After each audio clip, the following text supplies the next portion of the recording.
వాళ్ళు ఈరోజు అంటున్నారు. మరి వాళ్ళు తెలంగాణ వాదులందరికీ కూడా అంశాలను వివరించే ప్రయత్నం ఇది.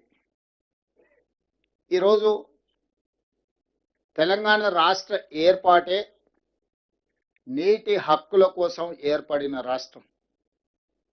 తెలంగాణ రాష్ట్ర ఉద్యమ నేపథ్యాన్ని పరిశీలిస్తే అది ఇప్పుడైనా ఎప్పుడైనా ఈ ప్రాంత ప్రజలు, ఈ ప్రాంత ప్రజాప్రతినిధులు, తెలంగాణ వాదులు మొట్టమొదట బలంగా వాదన వినిపించిందే జలాల గురించి, నీళ్ల గురించి. నీటి కోసం కొట్లాటనే ప్రత్యేక తెలంగాణ రాష్ట్ర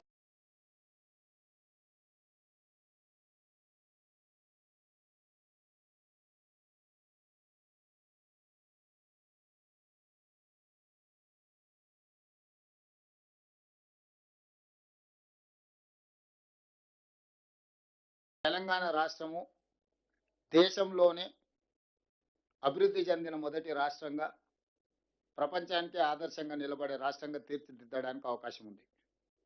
అందుకోసమే ఉమ్మడి రాష్ట్రంలో ఉన్న ఆనాడు పి జనార్దన్ రెడ్డి గారు లేదా తెలంగాణ ప్రాంతానికి సంబంధించిన ప్రజాప్రతినిధులు కృష్ణానది జలాల కోసం బలమైన వాదనను వినిపించడం జరిగింది. 2004 నుంచి 2014 వరకు 10 సంవత్సరాలు ఉమ్మడి ఆంధ్రప్రదేశ్ పరిపాలనలో డాక్టర్ వైఎస్ రాజశేఖర రెడ్డి గారు జలయజ్ఞ ప్రాజెక్టులను ప్రారంభించి ఇరు ప్రాంతాల కృష్ణానది మీద ప్రాజెక్టుల నిర్మాణం చేపడుతున్న సందర్భంలో కూడా ఆనాడు పి జనార్దన్ రెడ్డి గారు పోతిరెడ్డి పాడు ద్వారా మనకు జరిగే నష్టాన్ని బలంగా వాదన వినిపించడం జరిగింది. ఆ రోజు ఉమ్మడి రాష్ట్రంలోనే సొంత పార్టీని, సొంత ప్రభుత్వాన్ని కూడా ప్రశ్నించి తెలంగాణ హక్కుల కోసం కాంగ్రెస్ పార్టీ, ఈ ప్రాంతానికి సంబంధించిన ప్రజాప్రతినిధులు ఒక ఉద్యమంగా కార్యక్రమాన్ని ముందుకు తీసుకెళ్ళి, వాళ్ళే కాదు తెలంగాణ రాష్ట్ర ఏర్పాటు ప్రక్రియలో ఈ ప్రాంతానికి సంబంధించిన రాజ్యసభ సభ్యులు కేశవరావు గారు కావచ్చు, కేంద్ర మంత్రిగా జైపాల్ రెడ్డి గారు కావచ్చు, లేకపోతే ఇక్కడ ఉన్న చాలామంది బలరాం నాయక్ గారు, వివేక్ వెంకటస్వామి గారు, పొన్నం ప్రభాకర్ గారు, అంజన్ కుమార్ యాదవ్ గారు, వీళ్ళందరూ కూడా పార్లమెంట్లో మన ప్రభుత్వానికి కూడా అడ్డు నిలబడి మాకు అన్యాయం జరుగుతుంది, మాకు న్యాయం జరగాలంటే తెలంగాణ రాష్ట్రం ఏర్పడాల్సిందే, దానికి ప్రధానమైన కారణం నీళ్ళ పోరాటాల ప్రాతిపదికన ఏర్పడిన రాష్ట్రం తెలంగాణ అని ఈరోజు మనం నిరూపించుకున్నాం.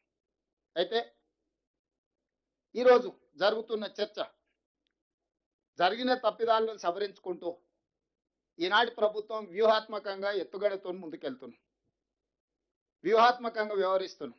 ఆర్భాటం కోసం, ప్రచారం కోసం, ప్రగల్భాల కోసం పత్రికా సమావేశాలు పెట్టి పక్క రాష్ట్రాన్ని విమర్శిస్తున్నామనే నేపథ్యంలో రాజకీయ లబ్ధి పొందాలన్న ఆలోచనతో కాకుండా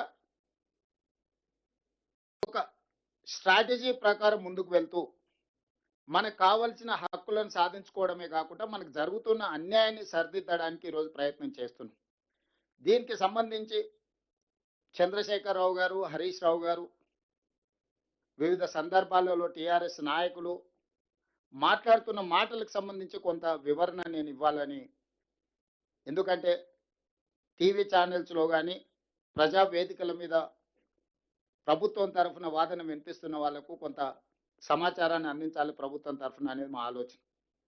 ఈరోజు తెలంగాణ రాష్ట్రం ఏర్పడిన తర్వాత చంద్రశేఖరరావు గారు ముఖ్యమంత్రి బాధ్యత చేపట్టిన తర్వాత, ఆంధ్రప్రదేశ్కు చంద్రబాబు నాయుడు గారు ముఖ్యమంత్రిగా బాధ్యత చేపట్టిన తర్వాత నీటి పంపకాలు జరిగినాయి. అందులో ఆ రోజు విద్యాసాగర్ రావు గారు, మురళీధర్ రావు గారు, సాగునీటి రంగ నిపుణులు పాల్గొన్నారని చెప్పుకున్న సమావేశంలో నికర జలాలు కృష్ణానదిలో ఇంతకుముందే లెక్కలు చూపించారు. 3 రాష్ట్రాలు మహారాష్ట్ర, కర్ణాటక, ఉమ్మడి ఆంధ్రప్రదేశ్కి 811 టీఎంసీలు, కర్ణాటకకి 734 టీఎంసీలు, మహారాష్ట్రకి 585 టీఎంసీలు, మొత్తం 2130 టీఎంసీల నీటి కేటాయింపుల్లో ఉమ్మడి ఆంధ్రప్రదేశ్కు 811 టీఎంసీలు నికరంగా కేటాయించడం జరిగింది. ఉమ్మడి రాష్ట్రం ఉన్నప్పుడు, రాష్ట్ర విభజన చర్చ జరుగుతున్నప్పుడు ఉమ్మడి ఆంధ్రప్రదేశ్లో కృష్ణా బేసిన్ మీద నిర్మించిన ప్రాజెక్టులకు ఏ ప్రాజెక్టు ఎన్ని నీళ్లను వాడుకుంటుందో కిరణ్ కుమార్ రెడ్డి గారు ఉన్నప్పుడు ఒక లెక్క తీసిండ్రు. ఆ లెక్క ప్రకారము నీటి కేటాయింపులు జరగాలని, ఆంధ్రప్రదేశ్ ప్రయోజనం చేకూరాలని కిరణ్ కుమార్ రెడ్డి గారు తీవ్రమైన ప్రయత్నం చేసి ఆంధ్రప్రదేశ్ యొక్క నీళ్ళ హక్కులను సాధించాలని కిరణ్ కుమార్ రెడ్డి గారు ఆనాడు ప్రభుత్వంలో ఒక లెక్కలు తీశారు. ఆ లెక్క ప్రకారము 512 టీఎంసీలు ఆంధ్రప్రదేశ్కు సంబంధించిన ప్రాజెక్టులకు, తెలంగాణలో నిర్వహించబడుతున్న ప్రాజెక్టులకు 299 టీఎంసీలు. ఈ లెక్క ప్రకారం వారు ఒక లెక్క తీసిండ్రు 2013లో. అంటే 34% తెలంగాణకి, 66% ఆంధ్రప్రదేశ్కి. తెలంగాణ రాష్ట్రం ఏర్పడిన తర్వాత కేంద్ర ప్రభుత్వం ఏర్పాటు చేసిన లేదా జరిగిన చర్చలలో పాల్గొన్న చంద్రశేఖరరావు గారు, హరీష్ రావు గారు ఈ 34, 66% మేము పంచుకుంటామని చెప్పి ఒప్పందం చేసుకున్నారు. మొదట 1 సంవత్సరం కోసం చేసుకుంటున్నామన్నారు. 2వ సంవత్సరం పోయి మరొక సంవత్సరానికి పొడిగించారు.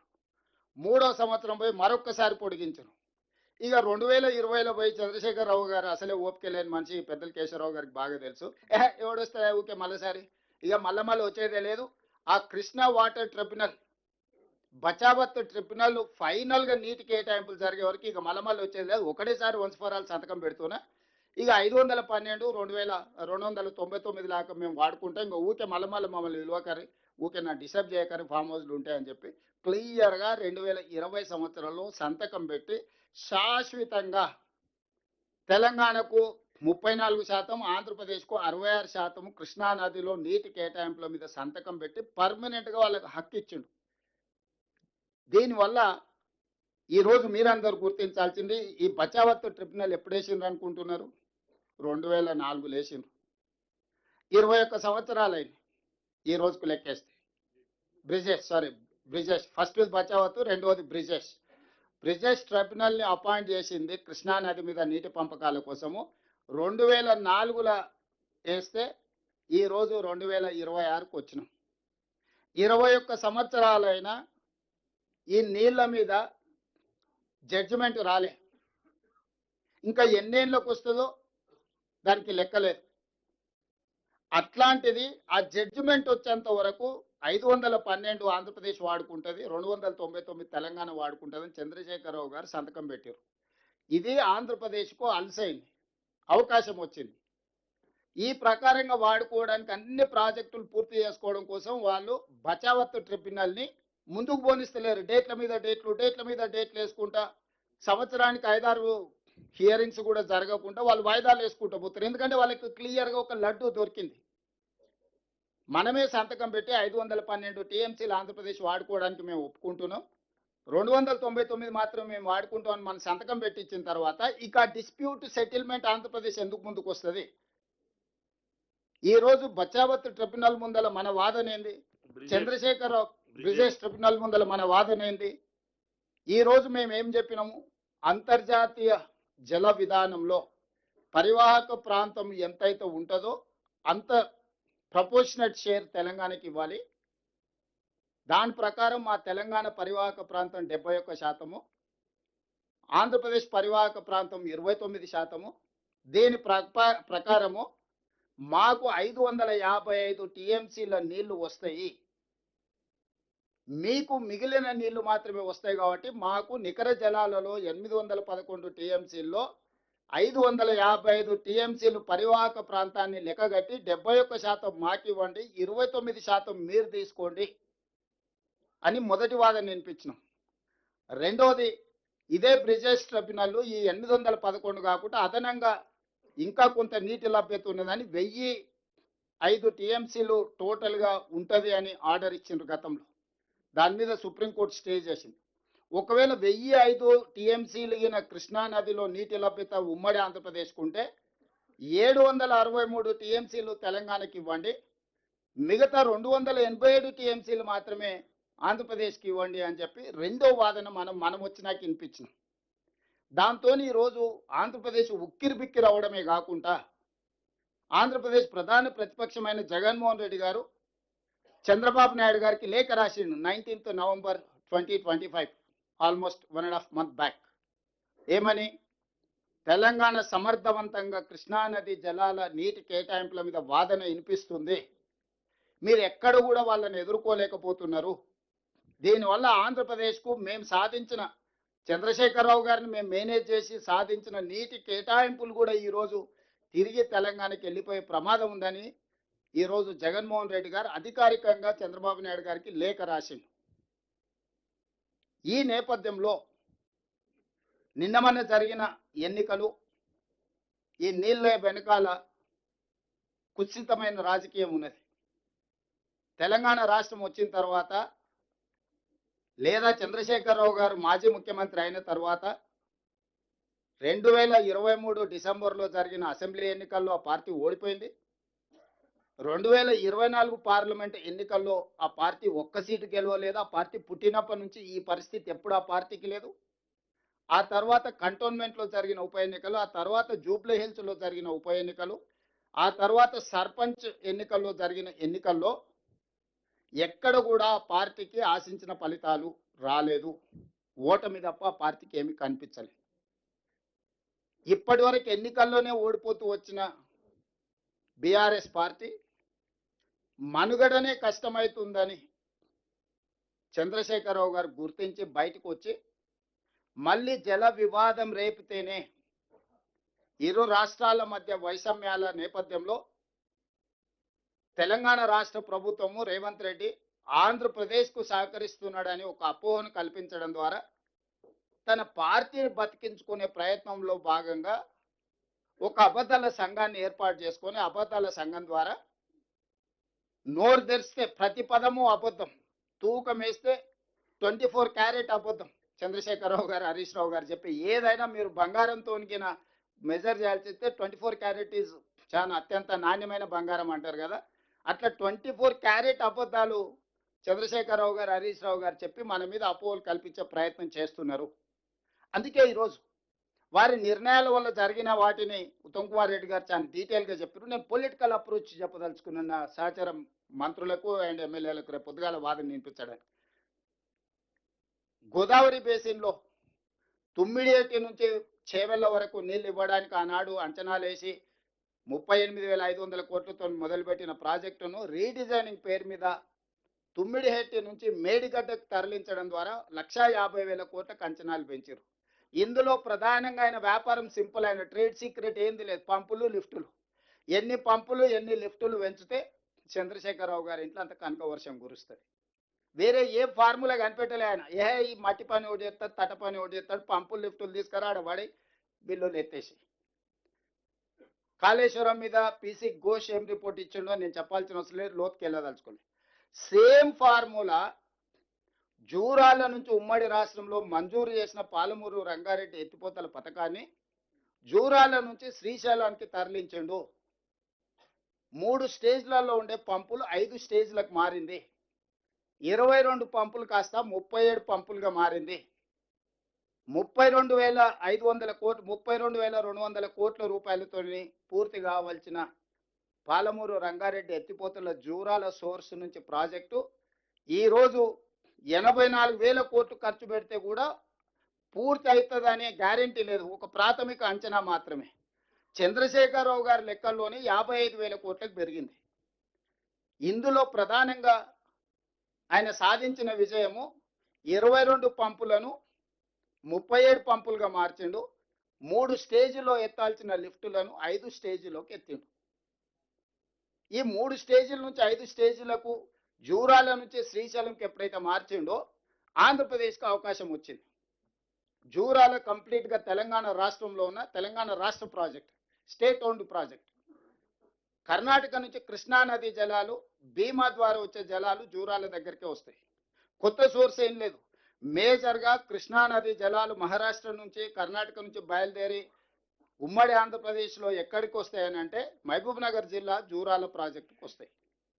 నీళ్లు వచ్చినప్పుడే జూరాల నుంచి మనం లిఫ్ట్ చేసుకొని మొత్తం మహబూబ్ నగర్ జిల్లా, రంగారెడ్డి జిల్లా, నల్గొండ ఎక్కడికి తీసుకెళ్ళా తెలంగాణకి ఎక్కడికైనా తీసుకెళ్ళొచ్చు. దొరికిన కాడ వదిలేసి తోక దగ్గరకు పోయింది. తల దగ్గర పట్టుకోవాల్సింది వదిలేసి, తల వదిలేసి తోక దగ్గర పట్టుకుంటా అని శ్రీశైలం పోయాడు. శ్రీశైలంకి వచ్చే వరకల్లా ఒక ఒడ్డున రాయలసీమ ఉంది, ఇంకొక ఒడ్డున తెలంగాణ ఉంది. రాయలసీమ ఒడ్డున వాళ్ళకున్న పోతిరెడ్డిపాడు కావచ్చు, ముచ్చిమర్రి కావచ్చు, మాల్యాల కావచ్చు, రాయలసీమ లిఫ్ట్ కావచ్చు, ఈ ప్రాజెక్టులను అటువైపున వాళ్ళు ఈరోజు 13.37 టీఎంసీలు పర్ డే, అంటే ఒక సముద్రాన్ని మలిపినట్టు 13 టీఎంసీలు 13.5 టీఎంసీలు దాదాపుగా ఒక రోజుకు తరలించుకోవడానికి అవకాశం. అంటే ఒక నదినే మలుపుకొని పోయినట్టు. తెలంగాణ సైడ్ ఉన్న ప్రాజెక్టులన్నీ ఏంటంటే పాలమూరు రంగారెడ్డి ఎత్తిపోతలు ఒకవేళ 100% కంప్లీట్ చేస్తే 2 టీఎంసీ, కల్వకుర్తి లిఫ్ట్ ఇరిగేషన్ నాకు తెలిసి 4000 క్యూసెక్స్, అంతేనా Vijayabhaskar? SLBC tunnel 4000 cusecs, best scenario 6000 cusecs. Hardly మనం డిజైన్ చేసిన ప్రాజెక్టే శ్రీశైలం బ్యాక్ వాటర్స్ నుంచి తెలంగాణకి 2.5 టీఎంసీలు కూడా లేదు. ఈ రోజు ఎంత వాడుకుంటున్నాం మనం అంటే నిజంగా ఈ లెక్కలు చూస్తే ఇక మనం సర్ప్రైజ్ అవ్వాలి. 0.25 టీఎంసీ ఈ రోజు తెలంగాణ శ్రీశైలం బ్యాక్ వాటర్స్ నుంచి వాడుకోవడానికి ఉన్న మన ఇన్ఫ్రాస్ట్రక్చర్ ఎంతనే అంటే 0.25 TMC, not even half TMC, quarter TMC మనం వాడుకోగలుగుతున్నాము. Just quarter TMC. ఈరోజు పోతిరెడ్డిపాడు 8 టీఎంసీలు, మాల్యాల కావచ్చు లేకపోతే ముచ్చుమర్రి కావచ్చు అదొక 1 టీఎంసీ పైన, రాయలసీమ ఒక 3 టీఎంసీ పైన. ఇప్పుడు లెక్కలన్నీ ఉత్తమ్ కుమార్ రెడ్డి గారు చూపించిండ్రు. ఈరోజు రెండు వైపుల నుంచి నీటి హక్కులు అనుకో, నీటి చౌర్యం అనుకో, హక్కులు లెక్కేసినా నీ దగ్గర ఎత్తుకోవడానికి ఏంది లేదు. ఒకవేళ దొంగతనంలో పోటీ వాడదామన్నా వాడు 13.5 టీఎంసీలు రోజుకు దొంగతనం చేస్తే నీ దగ్గర 1/2 టీఎంసీ కూడా దొంగతనం చేయడానికి లేదు. దొంగతనం చేయడానికన్నా నీకు కనీసం శక్తి ఉండాలి, హక్కులు సాధించడానికన్నా శక్తి ఉండాలి. ఇవాళ చంద్రశేఖరరావు గారు జూరాల నుంచి శ్రీశైలంకు మార్చడం వల్ల 3 లిఫ్టులు కాస్త 5 లిఫ్టులు అయినాయి, 22 పంపులు కాస్త 37 పంపులు అయిపోయినాయి. తెలంగాణ రాష్ట్రానికి సర్వ హక్కులు ఉన్న వరద జలాల మీద ఉన్న ప్రాజెక్టు 70 టీఎంసీలో నీళ్లు తీసుకెళ్లి ఉమ్మడి రాష్ట్రం అవ్వడం వల్ల, కంబైన్డ్ స్టేట్ ప్రాజెక్ట్ అవ్వడం వల్ల జల వివాదాన్ని సృష్టించి వాళ్ళు సింపుల్ కేసు వేసారు. ఆంధ్రప్రదేశ్ సోర్సు మారింది, టీఎంసీ మారింది, అంచనా మారింది కాబట్టి ఇది కొత్త ప్రాజెక్టు, ఉమ్మడి రాష్ట్రంలో మంజూరైన ప్రాజెక్టు కానే కాదు ఇది, ఇప్పుడు ఇది కట్టడానికి వీలేదు, ఈ ప్రాజెక్టు నాపండి అని ఆంధ్రప్రదేశ్ కేసు వేసింది. ఆంధ్రప్రదేశ్ కేసు వేయడంతో తెలంగాణకు నోటీస్ ఇచ్చారు. అయ్యా నువ్వు శ్రీశైలం బ్యాక్ వాటర్స్లో పాలమూరు రంగారెడ్డి ఎత్తిపోతలు కడుతున్నావు అంట కదా 90 టీఎంసీతోని, ఎట్లా కడతావు నువ్వు, నీకు లేనే లేదని. వాస్తవంగా కంబైన్డ్ స్టేట్లో ఇచ్చిన ఏ ప్రాజెక్ట్ అయినా సాఫీగా జరగాలి అని పునర్విభజన చట్టంలో ఒక అంశం పొందుపరచుకోవడం జరిగింది. ప్రాజెక్ట్ వైజ్ అలొకేషన్ ఒక ఇష్యూ అయితే కంబైన్డ్ స్టేట్లో శాంక్షన్ అయిన ప్రాజెక్టులని అబ్జెక్షన్ చెప్పడానికి వీలు లేదు అని చెప్పి కృష్ణా రివర్ మేనేజ్మెంట్ బోర్డును ఏర్పాటు చేశారు దీన్ని అమలు చేయడానికి. కృష్ణా రివర్ మేనేజ్మెంట్ బోర్డు బాధ్యత ఏంటంటే సెటిల్ అయిన వాటిని అమలు చేయడం. వాళ్ళు సెటిల్ చేసే జాబ్ వాళ్ళు కాదు, పంచాయతీ తెచ్చే పెద్ద మనిషి కాదు వాళ్ళు, పంచాయతీ తగిన వాటి మీద అమలు చేస్తారు. ఈరోజు కృష్ణా రివర్ మేనేజ్మెంట్ బోర్డు ఏమంటుంది, మీరు అపెక్స్ కౌన్సిల్లో మీ చంద్రశేఖరరావు గారు అపెక్స్ కౌన్సిల్లో ఉమాభారతి గారు మంత్రి ఉన్నప్పుడు చంద్రబాబు నాయుడు గారు చంద్రశేఖరరావు గారు హాజరై 512 టీఎంసీ ఆంధ్రప్రదేశ్కు 299 టీఎంసీ తెలంగాణ వాడుకుంటామని పంచాయతీ సెటిల్ చేసుకున్నారు. ఇప్పుడు కేఆర్ఎంబీగా నా బాధ్యత ఏంటంటే 512 ఆంధ్రప్రదేశ్ తీసుకుపోయేటట్టు 299 తెలంగాణ వాడుకునేటట్టు పర్యవేక్షించడమే నా బాధ్యత. ఈ రకంగా మీరు పని చేసుకోండి తప్ప మీరు కొత్త పంచాయతీలు తీసుకొస్తే నా దగ్గర కుదరదు. ఈ వాటర్కి బచావత్ ట్రిబ్యునల్ ముందర పోయి మీరు వాదించుకోండి, అక్కడ మీకేమన్నా లెజిటిమేట్ రైట్ వస్తే అప్పుడు దీన్ని అమలు చేస్తానికి కేఆర్ఎంబీ సింపుల్గా స్ట్రైట్ లైన్ చేసేసింది. ఇప్పుడు ఆంధ్రప్రదేశ్ ఏం చేస్తుంది, ట్రిబ్యునల్ ముందర అసలు కేసే తెగకుండా ఆల్రెడీ నువ్వు సంతకాలు పెట్టి ఇచ్చేసినావు, దాని ప్రకారం కేఆర్ఎంబీ అమలు చేస్తుంది. వాడు వాని కొత్త పంచాయతీ అక్కర్లేదుగా, వాడికి ఎంత కావాలనో అడిగిన దానికంటే ఎక్కువ వచ్చేసింది, ఇంకా వాళ్ళకి ఇష్యూయే లేదు. కానీ చంద్రశేఖరరావు ఏం వాదించాల్సిన అవసరం ఉండే, అంతర్జాతీయ జల విధానంలో పరివాహక ప్రాంతాన్ని బట్టి నీటి కేటాయింపులు జరగాలి. పరివాహక ప్రాంతం తెలంగాణకి 71% ఉంది, ఆంధ్రప్రదేశ్కి 29% ఉంది కాబట్టి 555 టీఎంసీలు మాకు ఇవ్వాలి, మిగిలినవి ఆంధ్రప్రదేశ్కి ఇవ్వాలని ఫస్ట్ తెలంగాణ రాష్ట్రం వచ్చిన తర్వాత అపెక్స్ కౌన్సిల్ మీటింగ్లో చంద్రశేఖరరావు ఈ వాదన వినిపించాల్సింది. రెండో పాయింట్ ఏంది, బేసిన్ లోపలనే నీళ్లు వాడాలి, బేసిన్ బయటకు తరలించడానికి వీల్లేదు, ఇది రెండో విధానం. సో ఈరోజు ఆంధ్రప్రదేశ్ కృష్ణా బేసిన్లో వాడట్లేదు కృష్ణా నది జలాలను, పెన్నా బేసిన్కి తీసుకెళ్తున్నారు. ఈ రోజు పోతిరెడ్డిపాడు ద్వారా వీటన్నిటిని తీసుకెళ్లి పెన్నా బేసిన్కు తరలిస్తారు కాబట్టి మేము ఎట్టి పరిస్థితుల్లో బేసిన్ బయటకు తీసుకెళ్లడానికి మేము ఒప్పుకోము. కృష్ణా బేసిన్ అవసరాలు తీరిన తర్వాతనే అంతర్జాతీయ జల విధానం ఉన్నది కాబట్టి కృష్ణా బేసిన్ అవసరాలు తీరితేనే పెన్నా బేసిన్కి తీసుకెళ్ళాలి. కాబట్టి ఆంధ్రప్రదేశ్ ఏదైతే పెన్నా బేసిన్కు తరలించకపోతుందో ఆ పెన్నా బేసిన్ తరలింపును పూర్తిగా తక్షణమే ఆపండి అని ఫస్ట్ అపెక్స్ కౌన్సిల్లో ఉమాభారతి దగ్గర జరిగిన మీటింగ్లో చంద్రశేఖరరావు గారు వాదించాల్సిన అవసరం ఉండే. అది వాదించలేదు. ఇంతకుముందు ఉత్తమ్ కుమార్ రెడ్డి గారు 4 ప్రాతిపదికలు ఈరోజు మనం వాదన ఏదైతే వినిపిస్తున్నాం వివరాలు మీకు చెప్పిండు. ఏ ఒక్క అంశం కూడా ఆ రోజు చేయలే. పోనీ ఫస్ట్ ఇయర్ మిస్ అయింది. తర్వాత అపెక్స్ కౌన్సిల్ మీటింగ్లో కూడా దాని మీద తిరిగి వాదన వినిపించలేదు. సో ఈరోజు ప్రధానంగా ఆంధ్రప్రదేశ్ కృష్ణానది జలాలను పూర్తి స్థాయిలో ఆధిపత్యం సాధించడానికి కారణం చంద్రశేఖరరావు గారు తీసుకున్న 2014 నుంచి 2023 వరకు జరిగిన నిర్ణయాలు. రెండవది, ఈరోజు పాలమూరు రంగారెడ్డి ఎత్తిపోతలు ఎందుకు వివాదాస్పదమైంది? జూరాల నుంచి నువ్వు శ్రీశైలం తరలించడంతో ఆంధ్రప్రదేశ్ కేసు వేయడానికి అవకాశం వచ్చింది. నువ్వు ఆ ప్రాజెక్టును 2022 వరకు డిపిఆర్ఏ తయారు చేయలే. ఎందుకు చేయలే? డిపిఆర్ తయారు చేస్తే పబ్లిక్ డాక్యుమెంట్ అవుద్ది. పబ్లిక్ డాక్యుమెంట్ అవుతే 32,200 కోట్ల నుంచి 75,000-80,000 కోట్లకి ఎప్పుడైతే అంచనాలు పెరిగినాయో అది ప్రజలందరికీ తెలిస్తే, కాస్ట్ బెనిఫిట్ రేషియో మీద మొత్తం చర్చ జరిగితే, చంద్రశేఖరరావు లిఫ్టుల పంపుల కంపెనీ యజమాని ఏం దొంగతనం దోపిడీ చేస్తుండ్రో ఆ దోపిడీ బయటకు వస్తుందని చెప్పి 7 ఏళ్ళు ఆయన డీటెయిల్ ప్రాజెక్ట్ రిపోర్టే తయారు చేయలే. 20,000 కోట్లు కాంట్రాక్టర్లకు బిల్లులు ఇచ్చే వరకు చేయలేదు. 2019లో పబ్లిక్ హియరింగ్ పిలిచిండు, పబ్లిక్ హియరింగ్ చేయలే. 2020లో పబ్లిక్ హియరింగ్ పిలిచిండు, పబ్లిక్ హియరింగ్ చేయలే. ఈ లోపల ఎవడో ప్రబుద్ధుడు పోయి నేషనల్ గ్రాంట్ ట్రిబ్యునల్ పోయి పిటిషన్ వేసిండు. అసలు ఈ పాలమూరు రంగారెడ్డి ఎత్తిపోతలకు ఎలాంటి పర్యావరణ అనుమతులు లేవు. పర్యావరణ అనుమతులు లేకుండా ప్రాజెక్టు నిర్మించడానికి వీల్లేదు. ఇగో ఇవన్నీ నిర్మిస్తున్నారని చేస్తున్న పనులు, వీడియోలు, ఫోటోలు అని తీసుకెళ్ళి ఓ ప్రబుద్ధుడు తీసుకొని పోయి ఎన్జిటీలో కేసు వేసిండు. ఎన్జిటీ కాస్త మొత్తం ప్రాజెక్టు మీద స్టే ఇచ్చింది. అసలు నువ్వు పర్యావరణ అనుమతులు లేకుండా ప్రాజెక్ట్ ఎట్లా కడతావు, కట్టడానికి వీలేదు, మొత్తం షట్ డౌన్ చేయి పాలమూరు రంగారెడ్డి ఎత్తిపోతాలని చెప్పి ఎన్జిటీ స్టిచింగ్ ఆర్డర్స్ పాస్ చేసింది. అంతేనా విజయభాస్కర్? Is it? సో అట్లయిన తర్వాత చంద్రశేఖరరావు ఏం చేసిండు? పంపులు లిఫ్టులకు బిల్లులు ఇవ్వాలి కదా, ఇమ్మీడియట్గా సుప్రీంకోర్టుకు పోయాడు. సుప్రీంకోర్టులో ఏం చెప్పిండు? ఇది మొత్తం సాగునీటి పారుదల ప్రాజెక్టు కాదు, డ్రింకింగ్ వాటర్ ప్రాజెక్టు. మేము 7.15 టీఎంసీలు తాగునీళ్ళ కోసమే ఈ ప్రాజెక్టును కట్టుకుంటున్నాము అని అఫిడవిట్ వేసి సుప్రీంకోర్టులో అండర్టేకింగ్ తీసుకొని సుప్రీంకోర్టు ఏమి ఇచ్చిందంటే, ప్రపంచ జల విధానంలో తాగునీళ్లకు మొదటి ప్రాధాన్యత, సాగునీరుకు 2వ ప్రాధాన్యత, విద్యుత్ ఉత్పత్తికి 3వ ప్రాధాన్యత, ఇండస్ట్రియలైజేషన్కు 4వ ప్రాధాన్యత, పరిశ్రమలకు వాడుకోవడానికి. తాగునీళ్ళ సమస్య వచ్చినప్పుడు ఏ నిబంధన లేదు, మీరు తాగునీళ్ళ కోసం ప్రాజెక్టు కట్టుకోవచ్చు అని 2023లో ఒక ఆర్డర్ ఇచ్చింది. ఈరోజు మాట్లాడుతున్న హరీష్ రావు, చంద్రశేఖరరావు గారు 27,000 కోట్ల రూపాయలు ఖర్చు పెట్టిన పాలమూరు రంగారెడ్డి ఎత్తిపోతల ప్రాజెక్టును సుప్రీంకోర్టు ముందర ఇచ్చిన అఫిడవిట్ అఫీషియల్ రికార్డ్. ఇది మనం ఏం చెప్పట్లేదు, రేపు అసెంబ్లీలో ఆ రికార్డ్ అంతా తీసి చూపిస్తా. ఏమన్నాడంటే, అసలు ఇది సాగునీటి ప్రాజెక్టే కాదు, ఇది తాగునీటి ప్రాజెక్టు. మాకు తాగునీళ్ళకు సమస్య ఉన్నది, తాగునీటి సమస్యను తీర్చుకోవడానికి పాలమూరు రంగారెడ్డి ఎత్తిపోతలు కడుతున్నాము. దానికి 7.15 టీఎంసీ నీళ్లు సరిపోతాయి. దీనికి అనుమతి ఇవ్వమని తెలంగాణ రాష్ట్ర ప్రభుత్వం, ప్రబుద్ధుడు చంద్రశేఖరరావు గారు, హరీష్ రావు గారు పోయి సుప్రీంకోర్టులో కేసు వేస్తే సుప్రీంకోర్టు జడ్జిమెంట్ డైరెక్షన్ ఇచ్చింది. మీరు 7.15 టీఎంసీ ఫర్ డ్రింకింగ్ వాటర్ పనులు చేసుకోండి, మీరు వ్యవసాయానికి అసలు ఇక్కడ మట్టి తీసి ఇక్కడ పోయడానికి వీలేదని 2023లో మనకు ఆర్డర్ ఇచ్చిండ్రు.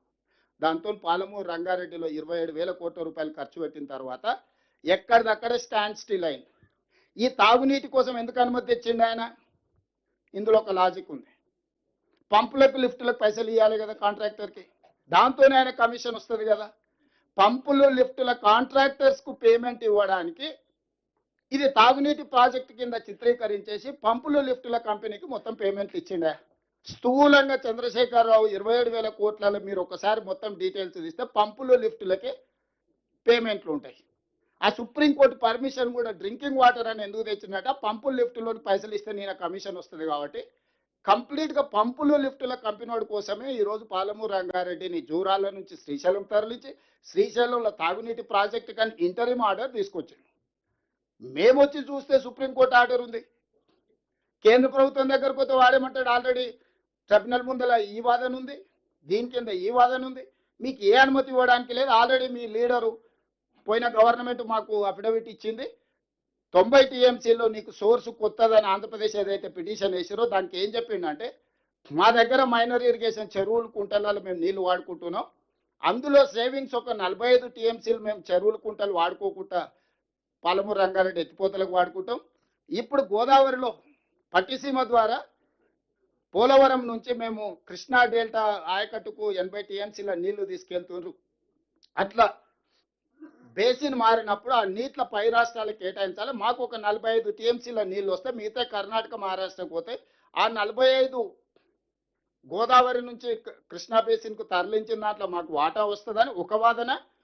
రెండోది, మా మైనర్ ఇరిగేషన్ ఏదైతే మా చెరువులు కుంటలు ఉన్నాయో మేము సేవింగ్స్ చూపించుకున్నాం, ఇది ఒక 45 టీఎంసీ, మొత్తం కలిపి 90 టీఎంసీలకు మాకు అనుమతి అని మళ్ళా ఈ ప్రభుత్వుడే పోయి మళ్ళా పిటిషన్ వేసిండు. ఆంధ్రప్రదేశ్ ఏమన్నదంటే, ఈ నీళ్లు CWC central water commission permission ఇచ్చేటోడు డిసైడ్ చేయడు నీటి కేటాయింపులు చేయాల్సినోడు బచావత్ ట్రిబ్యునల్లో డిసైడ్ అయితే తప్ప ఈ 45 టీఎంసీ గోదావరి నుంచి కృష్ణా బేసిన్లో వాడుకుంటే వస్తాయని నువ్వు అంటున్నావో అది సెటిల్ అయ్యే వరకు ఆ 45 మీద నేను ఏం అనుమతి ఇవ్వలేను అని అది తేల్చేసింది.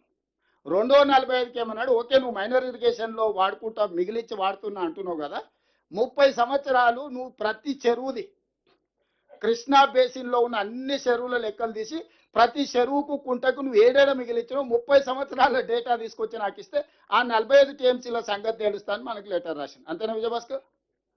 రాస్తే వీడి దగ్గర ఏంది, తాడు లేదు పొంగరం లేదు.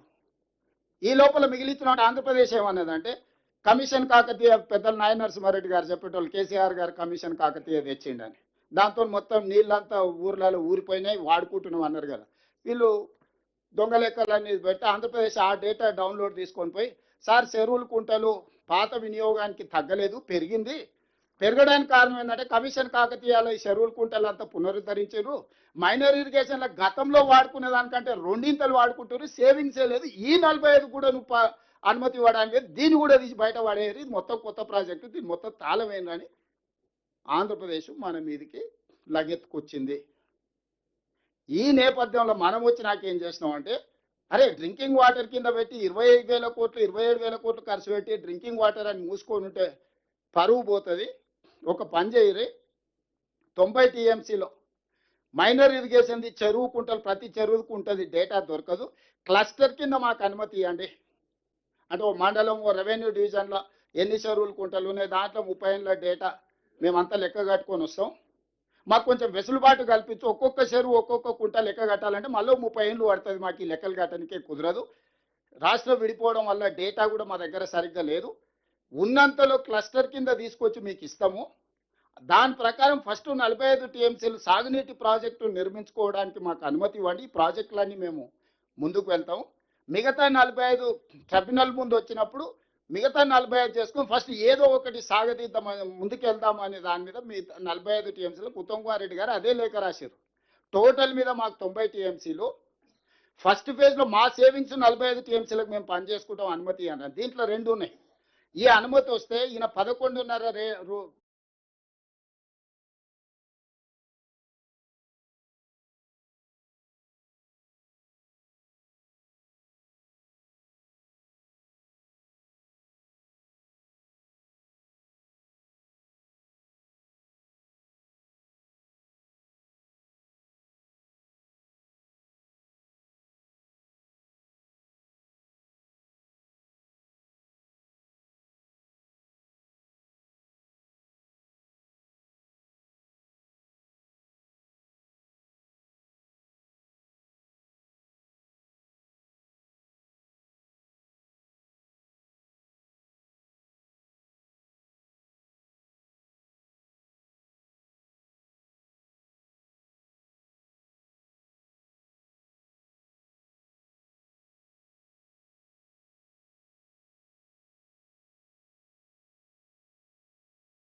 ఈ అత్యవసర సమావేశాన్ని ఏర్పాటు చేయడం జరిగింది. ఈ సమావేశం ద్వారా ప్రజాప్రతినిధులకు సమాచారాన్ని అందించడమే కాకుండా తెలంగాణ వాదులందరికీ కూడా అంశాలను వివరించే ప్రయత్నం ఇది. ఈరోజు తెలంగాణ రాష్ట్ర ఏర్పాటే నీటి హక్కుల కోసం ఏర్పడిన రాష్ట్రం. తెలంగాణ రాష్ట్ర ఉద్యమ నేపథ్యాన్ని పరిశీలిస్తే కూడా ఎట్టి పరిస్థితుల్లో కేసీఆర్ సమావేశాన్ని ఏర్పాటు చేయడం జరిగింది. ఈ సమావేశం ద్వారా ప్రజాప్రతినిధులకు సమాచారాన్ని అందించడమే కాకుండా తెలంగాణ వాదులందరికీ కూడా అంశాలను వివరించే ప్రయత్నం ఇది. ఈరోజు తెలంగాణ రాష్ట్ర ఏర్పాటే నీటి హక్కుల కోసం ఏర్పడిన రాష్ట్రం. తెలంగాణ రాష్ట్ర ఉద్యమ నేపథ్యాన్ని పరిశీలిస్తే అది ఇప్పుడైనా ఎప్పుడైనా ఈ ప్రాంత ప్రజలు, ఈ ప్రాంత ప్రజాప్రతినిధులు, తెలంగాణ వాదులు మొట్టమొదట బలంగా వాదన వినిపించిందే జలాల గురించి, నీళ్ల గురించి. నీటి కోసం కొట్లాటనే ప్రత్యేక తెలంగాణ రాష్ట్ర